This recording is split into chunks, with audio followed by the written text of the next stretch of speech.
என் அன்பு செல்லமே, உன்னை ஒரு பொருளாக கூட மதிக்காமல், நீ மனுஷன் என்று கூட நினைக்காமல் ஒரு குப்பையை தூக்கிவிட்டு போனால் எப்படி போவார்களோ கண்டு கொள்ளாமல் அப்படி போன உறவை பற்றிதான் உனக்கு ஒரு உண்மையை சொல்ல போகிறேன். உன்னுடன் இருக்கும் பொழுதே பல துரோகங்கள், பல ஏமாற்றங்கள், உன்னை எந்த விதத்தில் காயப்படுத்தி தப்பிக்கலாம், உன்னை எப்படி குறை சொல்லி அவன் நன்றாக நல்லவன் போல் காட்டிக்கொள்ளலாம் என்று யோசித்து கொண்டேதான் உன்னிடம் இருந்தார்களே தவிர உன்னிடம் ஒரு பொழுதும் நேர்மையாக இல்லை.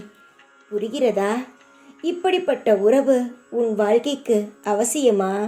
ஒவ்வொரு நொடியும் உன் வாழ்க்கை துணையை பற்றி யோசிக்கிறார். அதாவது போன வாழ்க்கை துணை. அது உன் அருகில் இருந்தால் என்ன, இல்லாவிட்டால் என்ன?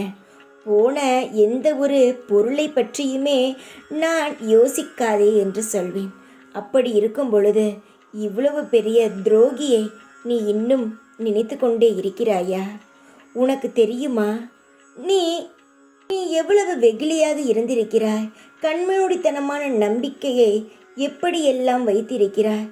நம்முடைய உறவுதானே, நமக்கு எந்த துரோகமும் செய்யாது என்று நினைத்தாய். ஆனால் அது போலவா நடந்தது? இல்லை.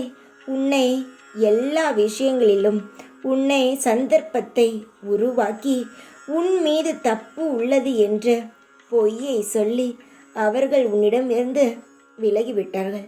காரணம் என்ன சொல்கிறார்கள்? நீ தப்பு செய்தாய், அதனால்தான் உன்னிடம் இருந்து விலகினேன். சில விஷயங்களுக்கு காரணமே தெரியவில்லை. நீ என்ன தப்பு செய்தாய் என்று கூட உனக்கு தெரியவில்லை. சரிதானே தங்கமே? உன்னுடைய உறவிடம் உண்மை கிடையாது. உண்மையான உறவு எப்பொழுதும் அடுத்த மனதை காயப்படுத்தாத.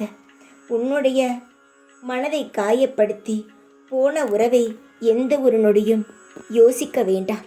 அது திரும்பி வந்தாலும் ஏற்றுக்கொள்ள வேண்டாம். நான் ஒன்றை மட்டும்தான் சொல்வேன். உனக்கு போன உறவை திரும்பி தருகிறேன் என்று நான் சொல்லவே மாட்டேன் எப்பொழுதும். அது தானாக திரும்பி வந்தால் கூட உனக்கு அதன் மீது சந்தேகம் இருக்க வேண்டுமே தவிர முழு நம்பிக்கை இருக்கக்கூடாதா? எப்பொழுதும் ஏன் போனதை பற்றி யோசிக்கிறீர்கள்? நமக்கு ஏற்ற வாழ்க்கை அமையும் என்ற நம்பிக்கையில் இருங்கள். உங்கள் வாழ்க்கையில் நீங்கள் சாதிக்கலாம் என்ற ஒரு முடிவை எடுத்து அந்த ஒரு ஞாபகத்துடன் உங்கள் வாழ்க்கையை நகர்த்துங்கள். எப்பொழுதும் யாருடையாவது துணை வேண்டும் என்று நினைக்க வேண்டாம். உன்னுடைய துணை யார் தெரியுமா? நீதான். உனக்கு எந்த ஒரு ஆபத்தாக இருந்தாலும், எந்த ஒரு கவலையாக இருந்தாலும் முதலில் முடிவெடுப்பது உன் மனம்தானே தவிர வேறு யாரும் கிடையாது. உனக்கு ஏதாவது கவலை வந்தால் முதலில் அழுவது உன் கண்ணீர் தான். உனக்கு நீதான் பாதுகாப்பே தவிர வேறு யாருமே கிடையாது. உன்னை பல விஷயங்களில் காயப்படுத்தி இருக்கிறார்கள். ஆனால் இனி யாரும் உன்னை காயப்படுத்த மாட்டார்களே. அது போதாதா உனக்கு? போனது எல்லாம் போகட்டும். உன் மனதை காயப்படுத்திய அனைத்து உறவுகளுக்கும் நன்றி சொல். ஏன் தெரியுமா? எல்லாரை பற்றியும் புரிந்தது.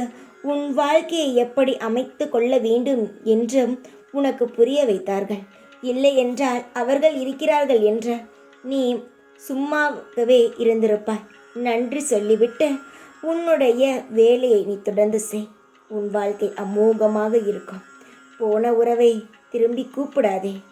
தைரியமாக இரு. துரோகிகள் எப்பொழுதும் திருந்த மாட்டார்கள். திருந்திவிட்டார்கள் என்று நம்பாதே. துரோகம் செய்தவர்களுக்கு தக்க தண்டனையை நான் அளிப்பேன். தைரியமாக இரு. எப்பொழுதும் உன் கூடவே இருப்பேன் நான். ஓம் சாய்ராம்.